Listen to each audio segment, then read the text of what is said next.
નમસ્કાર મિત્રો, તમારું એક નવા વિડીયોમાં ફરીથી હાર્દિક સ્વાગત છે। તો મિત્રો, આજે એક નવા સમાચાર મળી રહ્યા છે, ખૂબ જ મોટા સમાચાર મિત્રો। ઢેડિયાપાડિયાના લોકપ્રિય ધારાસભ્ય ચૈત્ર વસાવા અને તેમની પત્ની શકુંતલાબેનને સામે કાયદાકીય મુશ્કેલીમાં મોટો વધારો થયો છે મિત્રો। અને રાજપીપળાના સેશન કોર્ટ નવેમ્બર 2023માં નોંધાયેલા વન વિભાગના કર્મચારીઓ સાથે તેમને હુમલો કર્યો હતો તે કેસમાં તેમને દોષિત જાહેર કર્યા હતા। અને આ ચુકાદાને ગુજરાતના રાજકીય વર્તુળ ચર્ચાનો વિષય બની રહ્યો છે મિત્રો। અને તેનો ચૈત્ર વસાવા અને તેમની પત્ની પર લાગ્યા હતા આ ગંભીર આરોપી। અને નર્મદા જિલ્લાના ડેડિયાપાડિયા પંથકમાં તેમને વન વિભાગની જમીન પર સ્થાનિક ખેડૂતો દ્વારા કરવામાં આવતું ખેરણા વન વિભાગ ગેરકાયદે ગણવામાં અટકાવવામાં આવ્યું હતું, જેથી તેમને જેલની સજા થઈ છે મિત્રો।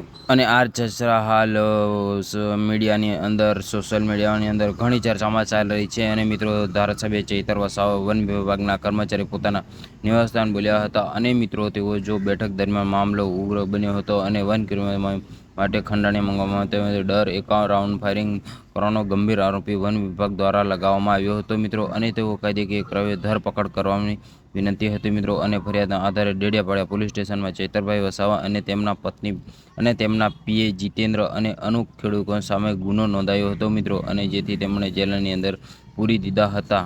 અને ત્યાર પછી તેમને સરકારી કર્મચારીઓ જરૂર ઉપર જાનથી મારી નાખવાની ધમકી પણ આપી હતી। એકટાળ કલમો લગાવવામાં આવી હતી। અને તેમને ચૈત્ર વસાવે 1 મહિના કરતાં પણ વધુ સમય તેઓ અંડરગ્રાઉન્ડ રહ્યા હતા। અને મિત્રો, 14 ડિસેમ્બર 2023ના રોજ તેમણે હાજરી સાથે પોલીસ સ્ટેશન સમક્ષ અર્પણ કર્યું હતું। અને કોર્ટને અગાઉ તેમને શરત જામીન આપ્યા હતા। અને પરંતુ તેઓ કોર્ટ દ્વારા તેમને નિર્દોષ ઠેરવવામાં આવતા હતા, પણ રાજકીય ભવિષ્ય પર પ્રશ્નચિહ્નો ઊભા થયા। અને મિત્રો, ચૈત્ર વસાવા એક ભારતીય રાજકારણી છે। તેઓ 8 ડિસેમ્બર 2022ના રોજ તેઓ ડેડિયાપાડિયા વિધાનસભા મત વિસ્તારમાંથી આમ આદમી પાર્ટીના પ્રતિનિધિત્વ તેઓ ગુજરાત વિધાનસભાના સભ્ય તરીકે આપી રહ્યા હતા। અને જાન્યુઆરી 2022ના રોજ તેઓ ગુજરાત વિધાનસભાના આમ આદમી પાર્ટીના ધારાસભ્યના નેતા બન્યા હતા। અને તેઓ મિત્રો જાણવા દઈએ છે, ચૈત્ર વસાવા સુરત જિલ્લામાં પણ વિસ્તરણ અધિકારી તરીકે તેઓ નોકરી કરતા હતા। અને તેઓ કચેરીમાં આવતા લોકોને યોજના લાભ મળે તેઓ પતિ શકુંતલા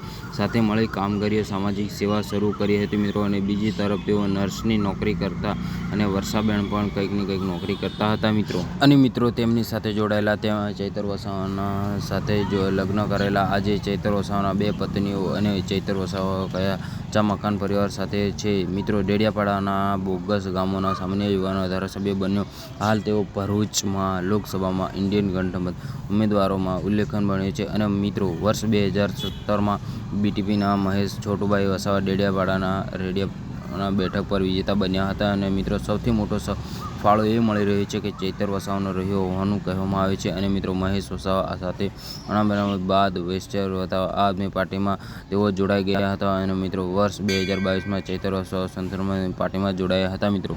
અને મિત્રો, તેઓ આમ આદમી પાર્ટીની તરફથી ઉમેદવાર કરતા હતા। અને મિત્રો, તેઓ ડેડિયાપાડાની બેઠક ઉપર 1,34,000થી પણ વધારે મત મેળવીને તેઓ વિજય બન્યા હતા। અને મિત્રો, ત્યારબાદ 2023માં તેઓ ફોરેસ્ટ કર્મચારીને મારવાનો એક રાઉન્ડ ગોળીબાર કરવાનો હતો મિત્રો કેસ ચૈત્ર વસાવા પર નોંધાયો હતો। અને મિત્રો, તમને આવી અપડેટ મળે તો હું વિડીયોનો જરૂર તમને જણાવીશ મિત્રો। મળીએ એક નવા વિડીયો સાથે, ત્યાં સુધી આ વિડીયોને લાઇક, કોમેન્ટ, શેર અને ચેનલને સબસ્ક્રાઈબ કરતા જજો મિત્રો।